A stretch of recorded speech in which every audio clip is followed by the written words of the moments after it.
Hello viewers, welcome to our channel. నేను మీ చరణ్ పరిమి. విశాఖలో MLC election సంబంధించి చాలా కీలకమైన పరిణామాలు చోటు చేసుకున్నాయి. పవన్ కళ్యాణ్ వైసీపీకి పెద్ద దెబ్బే వేశాడు. అలాగే టీడీపీ తన అభ్యర్థిని దాదాపు ఖరారు చేసింది.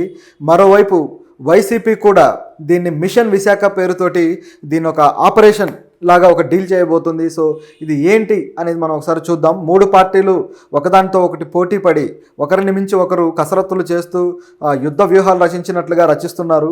మరి దీంట్లో గెలుపు ఆ పార్టీలకు ఎంత ఇంపార్టెంట్ అనేది మనం గతంలోనే మాట్లాడుకున్నాం. టీడీపీ గవర్నమెంట్ వచ్చేసి ఖచ్చితంగా ఎమ్మెల్సీలో తన అభ్యర్థిని గెలిపించుకొని తన ప్రభుత్వ ప్రాబల్యాన్ని చూపించాలి అని తహతహలాడుతుంది. ఒకవైపేమో హామీల విషయంలో విమర్శలు ఎదుర్కొంటూ ఉంది. జగన్ కూడా ఈరోజు హామీల విషయంలో విమర్శలు చేశాడు. ఏదైతే టీడీపీ సూపర్ సిక్స్లో కొన్ని కేవలం ఒకటి మాత్రమే అమలుపరిచి మిగతాయన్ని కూడా అలా మల్లగుల్లాలు పడుతున్న టైంలో ఆ విమర్శలు అనేవి టీడీపీ మీద ప్రజల్లో వ్యతిరేకత క్రియేట్ చేస్తున్న పొజిషన్లో ఇప్పుడు ఈ సీట్ గెలుచుకుంటే ఆ వ్యతిరేకత ఉండదు అని, అలాగే తన ప్రభుత్వం ఇంకా ప్రజల్లో మద్దతుతోనే ఉంది అని చూపించుకోవడం ఆయనకి చాలా కీలకమైంది.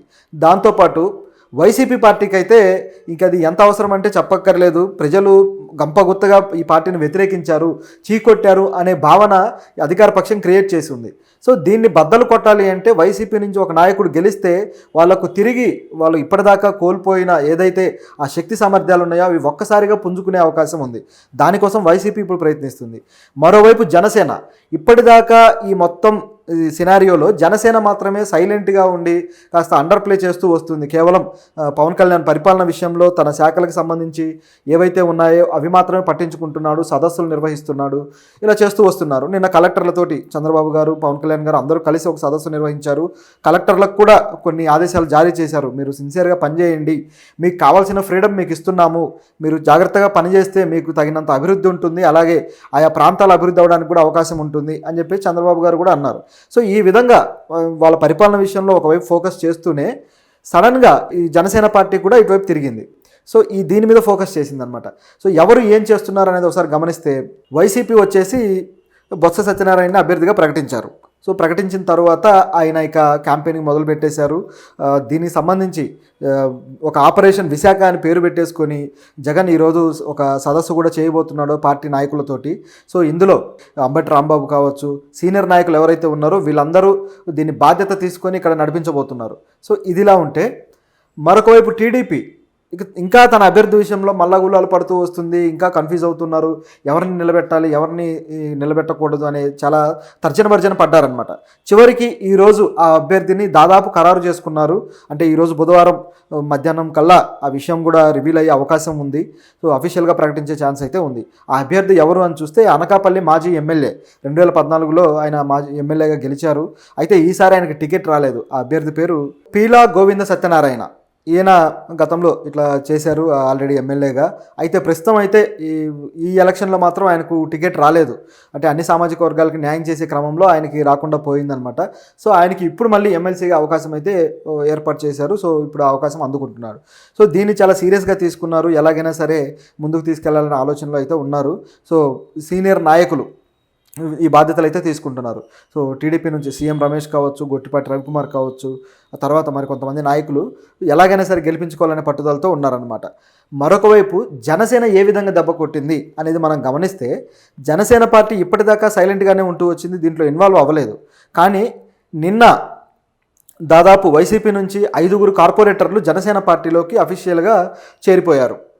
అది కూడా పవన్ కళ్యాణ్ సమక్షంలో చేరారు. పవన్ కళ్యాణ్ కూడా తన స్పీచ్లో చెబుతూ, అంటే మేము అధికారంలోకి వచ్చిన తర్వాత మొట్టమొదటిసారి చేరికలు మా పార్టీలోకి జరగడం ఇదే. సో ఇక నుంచి మా పార్టీ నుంచి చేరికలు కూడా మా పార్టీలోకి ఉంటాయి అని చెప్పేసి ఆయన అన్నాడు. సో దీన్ని బట్టి చూస్తే చేరికల కోసం పవన్ కళ్యాణ్ని వ్యూహాత్మకంగా వాడుతున్నట్టు కనిపిస్తుంది చంద్రబాబు గారు.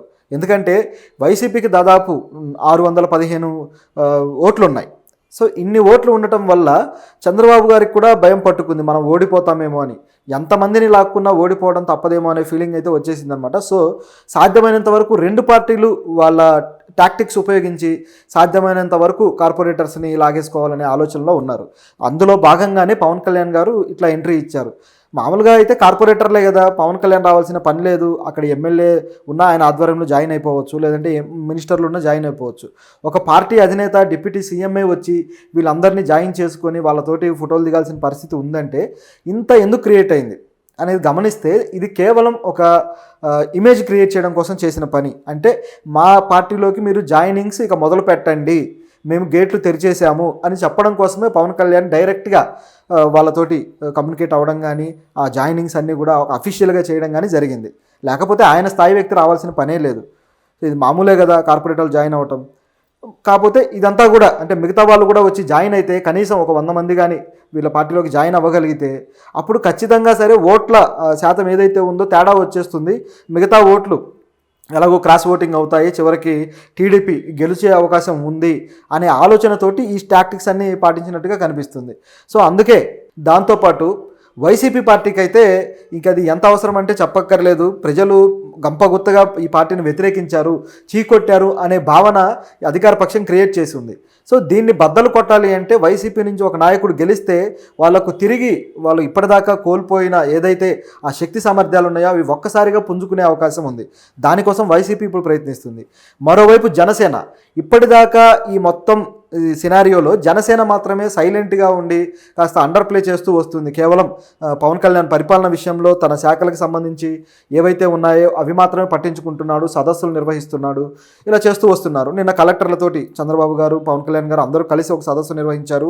కలెక్టర్లకు కూడా కొన్ని ఆదేశాలు జారీ చేశారు. మీరు సిన్సియర్గా పనిచేయండి, మీకు కావాల్సిన ఫ్రీడమ్ మీకు ఇస్తున్నాము, మీరు జాగ్రత్తగా పనిచేస్తే మీకు తగినంత అభివృద్ధి ఉంటుంది, అలాగే ఆయా ప్రాంతాల అభివృద్ధి అవ్వడానికి కూడా అవకాశం ఉంటుంది అని చెప్పి చంద్రబాబు గారు కూడా అన్నారు.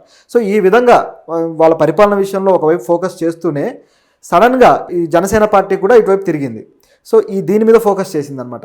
సో ఎవరు ఏం చేస్తున్నారు అనేది ఒకసారి గమనిస్తే వైసీపీ వచ్చేసి బొత్స సత్యనారాయణ అభ్యర్థిగా ప్రకటించారు. వైఎస్ఆర్సీపీ కూడా ఏం చేస్తుందంటే రేపు ఒక సదస్సు పెట్టబోతుంది. సీనియర్ ఎవరైతే లీడర్స్ ఉన్నారో వీళ్ళందరూ కూడా ఎవరిని వెళ్లకుండా, ఎవరిని గోడ దూకి ఆ పార్టీలోకి వెళ్ళిపోకుండా ఆపడం కోసం కొన్ని ప్రణాళికలు రచిస్తున్నారట. ఏదో ఒకటి చెప్పి మభ్యపెట్టి వాళ్ళని ఆపండి అని. సో చాలా రాజకీయం రసవత్తరంగా తయారైంది. ఏ పార్టీ ఏ టాక్టిక్స్ ఫాలో అవుతుంది, ఎవరు ఎలాంటి ప్రణాళికలు రచిస్తున్నారనేది ఇక ఈ నెల రోజుల్లో చూస్తాం. ఆగస్టు 30వ తారీఖు జరగబోతుంది ఎలక్షన్ కూడా. సో ఇంకా ఎన్ని డ్రమ్టిక్ సన్నివేశాలు ఉంటాయో చూడాలి. ఇందులో మరొక అంశం ఏంటంటే సీఎం రమేష్, ఈయన గతంలో తన పార్టీ నుంచి కూడా ఆల్రెడీ ఇప్పుడు బీజేపీ పార్టీ నుంచి తాను కీలకంగా ఉన్న వ్యక్తి. సో ఎలాగైనా సరే తన పార్టీ నుంచి అనకాపల్లి నుంచి ఎవరో ఒకరిని తీసుకొని వచ్చి బీజేపీ నుంచి నిలబెట్టాలని ఆలోచన చేశాడు.